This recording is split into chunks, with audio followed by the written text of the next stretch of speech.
For more than 2 centuries, there was one place on earth that the whole world came to for a teacup. Not London, not Paris, not the great porcelain courts of China or Meissen. It was a cluster of 6 smoke-blackened towns in the middle of England, between Birmingham and Manchester, that locals simply called the Potteries. On the maps, it was Stoke-on-Trent. In its pomp, this single city held a monopoly on beauty no rival could touch. The names that came out of it are still the ones you say when you mean the best: Wedgwood, Spode, Royal Doulton, Minton. The plates that grace the tables of Russian empresses and American presidents, the bone china that filled the cabinets of the White House, the Kremlin and the Vatican. Nearly all of it was born here in the fire of thousands of brick kilns shaped like bottles. At its height, this was an empire built on clay and coal. It employed more than 100,000 people and sent ships loaded with earthenware down a purpose-built canal to Liverpool and out across every ocean on the planet. The men who ran it died among the richest in the land. This was a billion-pound industry. The global capital of ceramics, choked in its own black smoke and staggeringly, filthily rich. And then, within a single lifetime, it collapsed. Not slowly, not gently. Tens of thousands of jobs vanished. The most famous names in the trade shut their gates and shipped the work to Indonesia and China. The greatest ceramics company in British history was declared insolvent, and its own museum very nearly sold off, piece by piece, to pay a debt it never chose to carry. Today, walk through Burslem or Longton, and you can still find the husks. Vast Victorian mega factories, windows smashed, bottle ovens crumbling, standing silent where thousands once worked. The skyline that once bristled with 2,000 chimneys now holds barely 50. This is the story of how the workshop of the world became a monument to what Britain used to make, how the billion-pound pottery capital went completely broke. To understand how it ended, you have to understand why it ever began here, in this unremarkable, rain-soaked corner of North Staffordshire. The answer is under your feet. This patch of ground had won what one historian called a geological lottery. It sat on rich seams of coarse red clay, and beneath lay abundant coal to fire it. Nearby were deposits of lead and salt for the glazes that turned rough clay into something you could eat from. Everything a potter needed was stacked on top of everything else, in a few square miles. By the early 1700s, North Staffordshire was the largest producer of ceramics in Britain. At the turn of the 19th century, more than 300 separate potworks were crowded into the district, and it grew around 6 towns, strung out in a line rather than a circle: Tunstall, Burslem, Hanley, Stoke, Fenton and Longton. Each had its own character, its own specialties, its own local pride. Burslem, the oldest, was the mother town. Hanley grew into the commercial heart. Longton in the south packed itself so densely that a single street corner could look out on dozens of kilns at once. One early breakthrough unlocked everything. Around 1720, a potter named John Asbury found that adding ground, calcined flint to the local reddish clay, produced a far whiter, more refined body. Suddenly, the coarse brown crockery of the region could become something delicate, desirable, something that could compete with imported porcelain. The flint was shipped up from the south coast of England and France, ground in water-powered mills, and mixed into the clay. For a long time, these towns were separate places, rivals more than partners. Not until 1910 were the 6 towns formally federated into a single county borough, and in 1925 that borough was granted the status of a city. But by then, the name and reputation had been fixed in the world's imagination for well over 100 years. This was the Potteries, and it belonged to the world. Every great empire has a founding figure, and the Potteries had Josiah Wedgwood. He was born in 1730 into a family of potters that stretched back 5 generations. He was the 13th and youngest child, and his story might have been ordinary but for a piece of terrible luck. As a boy, Wedgwood caught smallpox, which permanently damaged his right knee, so badly that the leg was later amputated. Unable to work the potter's wheel with a bad leg, he was forced into the parts of the trade nobody else was paying attention to. The science, the chemistry, the marketing, the business. It made him the most important potter who ever lived. In 1759, aged just 29, Wedgwood set up on his own in Burslem.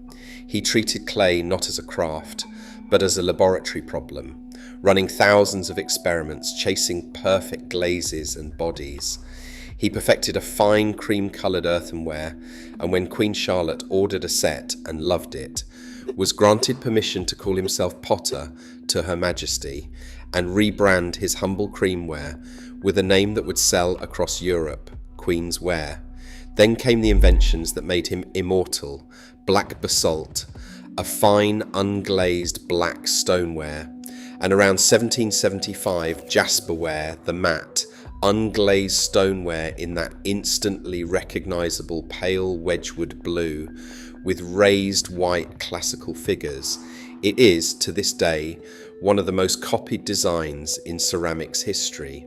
But Wedgwood's true genius was understanding something almost no manufacturer of his era grasped, that you had to sell the thing as brilliantly as you made it. He is credited with pioneering the illustrated catalogue, the money-back guarantee, free delivery, the travelling salesman, and celebrity endorsement, using royal patronage to sell to the aristocracy while selling cheaper versions to everyone below them. By 1784, he was exporting close to 80% of what he produced. He supplied a dinner service of 952 pieces to Empress Catherine the Great of Russia. In 1769, he opened a purpose-built factory north of Stoke and named it Etruria after the ancient Etruscan pottery being dug up in Italy. It was a marvel of industrial planning, a production line under one roof, decades before the factory system became normal. In 1782, Etruria became one of the first factories anywhere to install a steam engine. Wedgwood even invented a device, the pyrometer, to measure the heat inside his kilns, and for that was elected a Fellow of the Royal Society. Beside the factory, he built a village for his workers and carved a motto above the gate, translating as, "Thus Etruria grew strong." He backed the digging of the Trent and Mersey Canal, which ran past his factory door, and carried his fragile wares to the sea without shattering them on rutted roads. He was also a committed abolitionist, producing the famous medallion of a chained, kneeling enslaved man that became an emblem of the anti-slavery movement. When Josiah Wedgwood died in 1795, he left a fortune of around £600,000, a sum worth well over 100 million today. He had taken a minor rural craft and made it a major industry. The Etruria works he built would run for 180 years. And all around him, the other giants rose. A few streets away, another Josiah was chasing his own breakthroughs. Josiah Spode had been born in 1733, a pauper's son, orphaned at the age of 6, put to work almost as soon as he could walk. He founded his own company in 1770 and perfected two techniques that arguably mattered even more than jasperware. The first was underglazed blue transfer printing, which he mastered between 1783 and 1784. Instead of hand painting every plate, slow, expensive, inconsistent, a design was engraved on copper, printed to tissue and pressed onto the raw pottery. Suddenly, intricate blue and white patterns could be reproduced by the thousand, cheaply and identically. It was the moment fine tableware became affordable to the rising middle class. Spode's blue Italian pattern, launched in 1816, has stayed in production ever since. The second was even bigger. Around 1790, Spode finalised the recipe for English bone china, a body made by adding roughly 50% calcined animal bone to china clay and Cornish stone. The result was brilliant white, translucent, yet remarkably strong, and chip-resistant, the standard for all English fine china and a British specialty for nearly 2 centuries.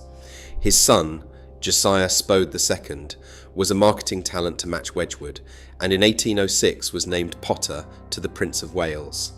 Then Minton, founded by Thomas Minton in 1793, the firm that popularised the willow pattern and became perhaps the finest ceramic factory in Europe. Under Thomas's son Herbert, Minton hired a French chemist, Léon Arnoux, as art director, and Arnoux developed the firm's spectacular majolica, brightly coloured, richly glazed earthenware, first shown at the Great Exhibition of 1851, where it caused a sensation. Minton supplied decorative tiles for the Houses of Parliament and the United States Capitol. Queen Victoria paid 1,000 guineas for a Minton dessert service, which she gave as a gift to the Emperor of Austria. This was the Golden Age, and its wealth was real. At the Great Exhibition of 1851, the judges looked at a towering Wedgwood jasperware vase and declared its beauty had never since been surpassed or equalled. The Potteries dressed the tables of the world, and on the back of every finished plate, the words that mattered most were stamped: Made in England. Ordinary men and women in these 6 towns, modellers, throwers, decorators, gilders, the young women known as paintresses who sat painting flowers freehand for hours on end, were producing objects of genuine artistic greatness, works that now sit behind glass in the Victoria and Albert Museum. The craftsmanship was not a marketing story, it was the truth. The last of the great names arrived from an unlikely direction, from London. The Doulton story began in 1815, when a man named John Doulton invested his entire life savings, £100, into a small stoneware pottery in Lambeth, on the south bank of the Thames. For decades, Doulton's fortune was built not on beauty, but on plumbing. As Victorian Britain woke to the horrors of cholera and bad sanitation, Doulton became the country's leading maker of glazed drain pipes, sewer pipes, and lavatories, the ceramics that made the modern city livable. But John's son Henry Doulton had greater ambitions. In 1871, he opened an art studio at Lambeth, employing artists and designers, many young women, from the local art school. And in the late 1870s, he did the thing that matters for our story. He moved north into the Potteries. He bought a factory on Nile Street in Burslem, and by 1884, he was producing bone china there to rival Worcester, Minton and Wedgwood. Henry Doulton, the Londoner, was not initially welcomed. He is remembered as saying, wryly, that to the northern potters, southerners knew little about God and nothing about potting, but he won them over with results. Queen Victoria knighted him in 1887, the first potter ever to receive the honour, and in 1901 King Edward VII granted the Burslem factory a royal warrant, and with it the right to a new name. Doulton became Royal Doulton. By 1904, more than 1,200 people worked at the Burslem site alone. Under the art director Charles Noak, Royal Doulton launched its famous HN series of collectible figurines in 1913, and later its character jugs and bunnykins nurseryware. Its Old Country Roses pattern would become the best-selling bone china pattern ever made. By the turn of the 20th century, the picture is one of extraordinary wealth and skill, more than 100,000 people earning their living from clay. Great brick factories the size of city blocks, a city whose identity, economy and culture were fused to a single trade. The novelist Arnold Bennett, born in Hanley in 1867, made his name writing about this world. His Five Towns novels, beginning with Anna of the Five Towns in 1902, captured the smoke, the chapel-going respectability, the small dramas of a place utterly defined by the pot bank. He renamed the towns and, to the eternal annoyance of Fenton, left one out entirely, deciding 5 towns sounded better than 6. That was the empire.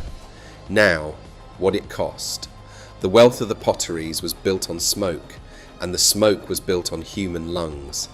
At its peak in the 1930s, the skyline of Stoke-on-Trent held around 2,000 bottle ovens. Some accounts say the district had contained as many as 4,000 kilns across its history.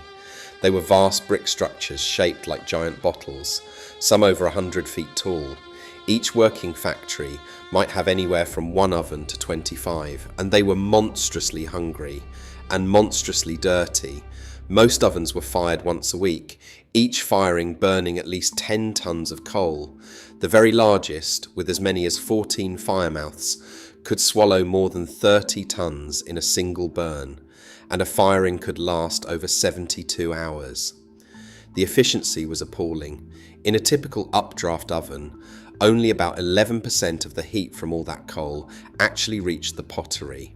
The rest went up as thick, belching black smoke, which did not rise cleanly away, but eddied around the kiln tops and curled back down into the streets, the houses, the yards. When the writer J.B. Priestley passed through in 1934, he described a landscape where the smoke blotted out the sunlight, and the craftsmen lived in narrow streets hemmed in by factories, some 175 years old. He wrote that the whole atmosphere told you at once this was a potter's world. A single photograph of Longton from around 1895 shows at least 65 bottle kilns crammed into view, all of them pouring smoke. But the smoke in the air was not even the worst of it. Inside the factories, 2 silent killers stalked the workforce. The first was dust. Workers who ground and handled the flint and other silica-heavy materials breathed in fine particles that scarred and destroyed their lungs. The disease was silicosis, but in the trade, it had its own grim local name, potter's rot. The fettlers and scourers who cleaned and finished the dried ware were most exposed. Many worked through the coughing until they were driven to their beds, then their coffins, years before their natural time, recorded on the death certificate merely as bronchitis or general debility. The second killer was lead. For centuries, lead was mixed into glazes because it gave that glossy white finish. The dippers who plunged raw ware into liquid lead glaze and the young women who handled it absorbed the poison. It settled in the bones and attacked the nerves. It produced a condition called dropped wrist, a partial paralysis, and in severe cases fits, epilepsy and death. Women and children were among the most vulnerable, and there were children everywhere. The industry had relied on child labour throughout its history. As early as 1840, the House of Commons sent an investigator, Samuel Scriven, into the Potteries to document the state of children in the factories. It took decades of scandal, a severe outbreak of lead poisoning in the late 1890s, and repeated acts of Parliament before the youngest and most dangerous work was finally restricted. The beauty that filled the drawing rooms of Europe was paid for, in part, in the health of those who made it. Strange as it sounds, the industry's peak of employment came not in the Victorian Golden Age, but after the Second World War. By 1938, roughly half the working population of Stoke-on-Trent worked in the pottery factories, and employment peaked around 1948 at an estimated 79,000 people. For a moment after the war, the Potteries looked invincible.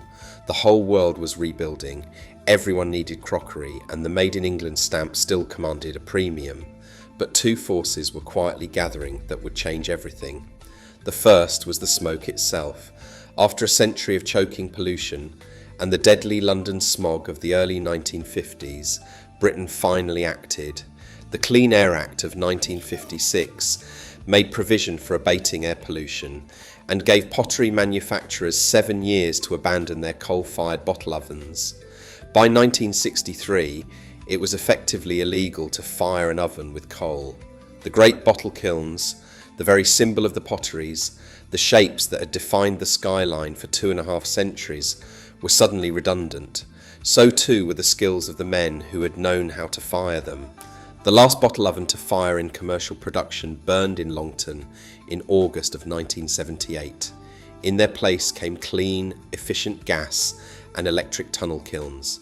This was progress and necessary, but it also meant the ancient, hard-won craft knowledge that had made the region unbeatable was steadily replaced by machinery that could, in principle, be installed anywhere. Which brings us to the second force. Britain's older industries were dying around the potteries.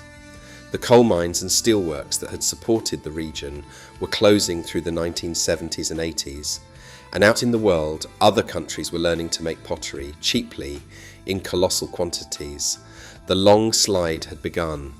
Even as late as 1979, the ceramics factories still employed around 52 to 58,000 people. But the numbers were already falling, and the fall was about to become a collapse. Here is the arithmetic of the disaster. In the 19th century, the industry had employed well over 100,000 people. By 1975, that had fallen to around 45,000. By 1991, to 23,000. By 2002, just 13,000. And by 2009, the hollowed-out sector accounted for only around 9,000 jobs. In the 1990s and 2000s alone, roughly 20,000 pottery jobs were shed. Across the whole modern decline, tens of thousands of livelihoods disappeared. You can measure it another way. The main potters' union, known as CATU, had counted around 51,000 members in 1978. By 2003, it organised just 12,500. In 25 years, 3/4 of the workforce was gone. What happened? The answer is a brutal combination of forces, and worth being honest about all of them. The most obvious was cheap competition. From the 1990s onward, factories in East Asia, above all China and Indonesia, could produce mugs, bowls and dinner plates at a fraction of the British cost. And the gap was staggering. When one company compared its labour costs, it found workers in Jakarta paid an average of around £72 a month, set against roughly £260 a week for staff in Stoke-on-Trent. No amount of craftsmanship could close a gap like that on ordinary everyday tableware. But it was not only competition from abroad, it was that the great British firms themselves chose to move. Faced with those numbers, and under pressure from shareholders, the famous names began to close their own factories and ship the work overseas, a process the economists coldly called hollowing out. The brand name survived, the manufacturing did not. Consider Royal Doulton, which had demerged to become a publicly listed company in 1993. Through the 1990s, it closed factory after factory across the 6 towns. The Paladin Works in Fenton, the Edensaw Works in Longton, and others. 1998 was a defining, bitter year in which some 1,200 lost their jobs. In February of 2002, the company announced the closure of its Badley Green factory and the loss of 500 more jobs, and moved production of its Royal Albert range to Indonesia. The union accused the firm of breaking a promise to keep Royal Albert in Britain. One former worker put it starkly. Once management realised they could make it cheaper in Indonesia, he said, it was as if the workers were nothing but fodder. The numbers told the whole story. Royal Doulton's share price had stood at around 300 pence in 1996. By October of 2002, it opened at 4.5 pence. The union's General Secretary, Jeff Bagnall, called one set of losses a shattering blow. Then in April of 2005, the end came for Nile Street itself, the famous Burslem factory that Henry Doulton had bought more than a century earlier. It closed its doors for the final time, leaving Royal Doulton with a production workforce in North Staffordshire of just 50 people. The local newspaper, The Sentinel, marked the moment with a front page carrying a single devastating headline: "The End." Royal Doulton was then absorbed by its old arch-rival, Wedgwood. Wedgwood was cutting too.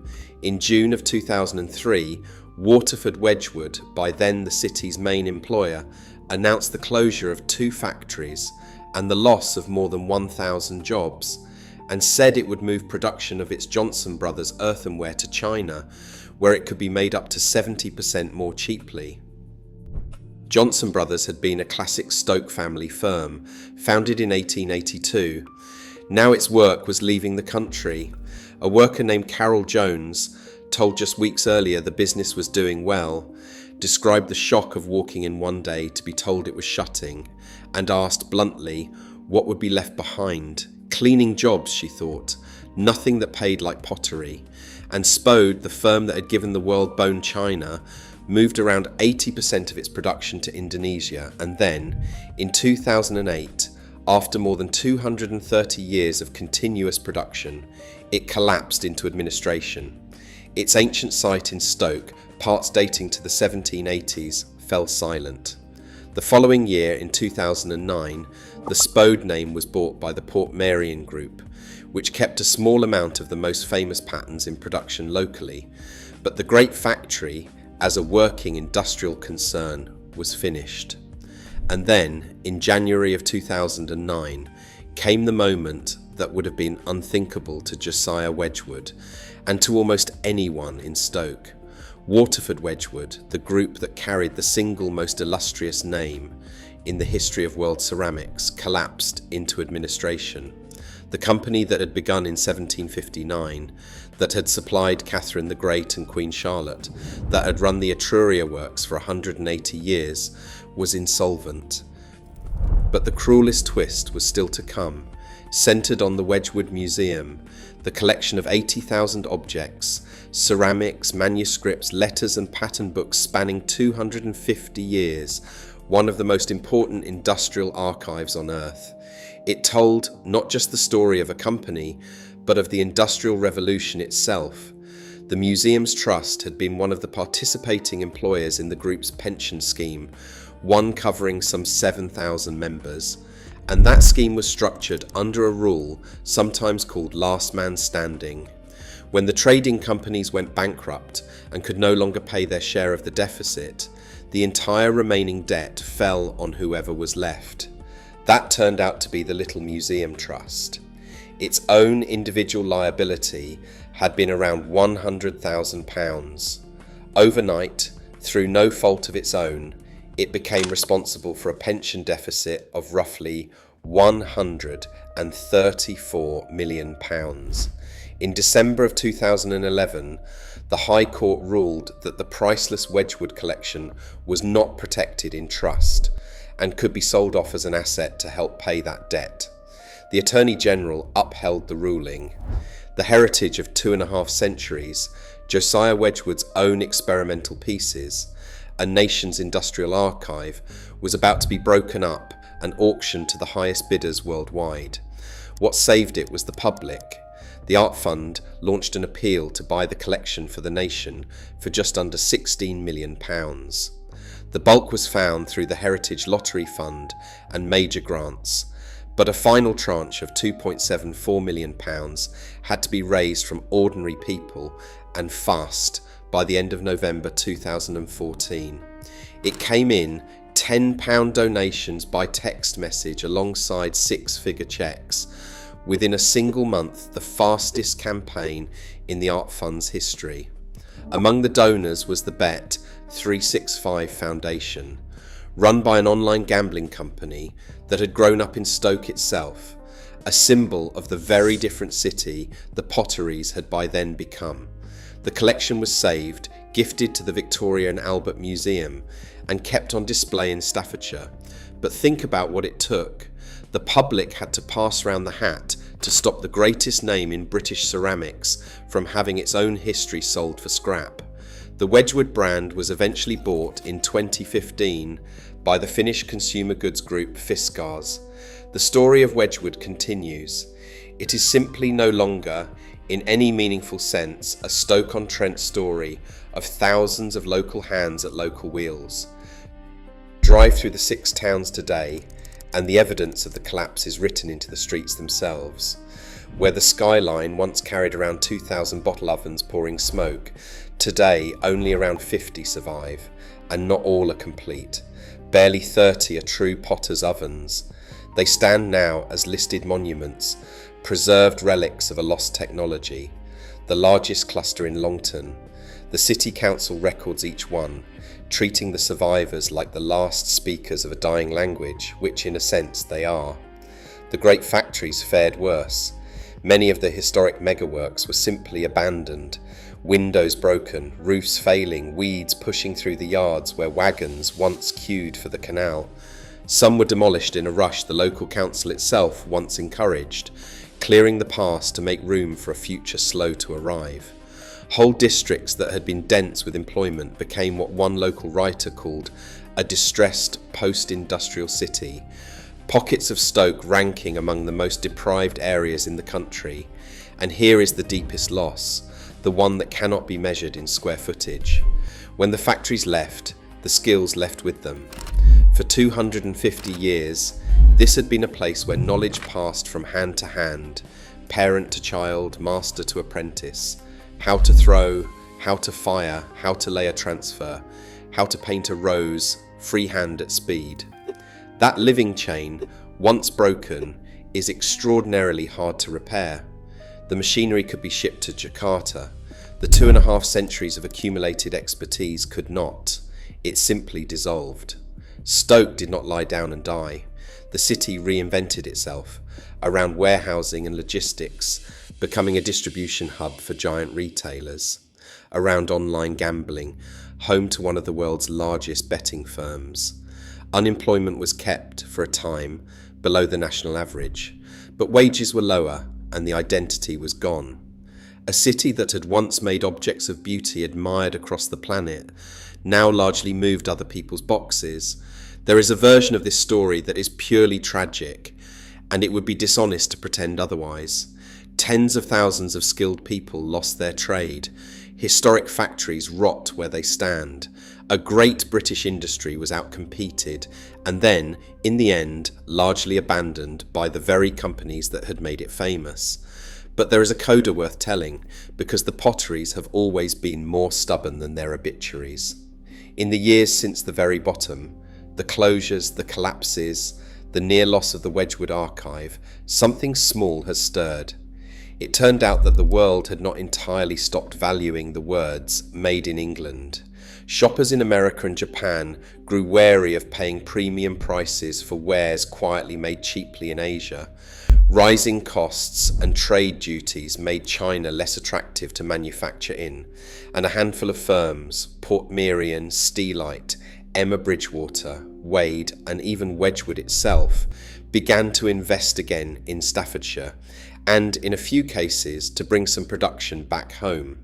Between 2009 and 2014, exports of table and giftware from the district rose by more than a third.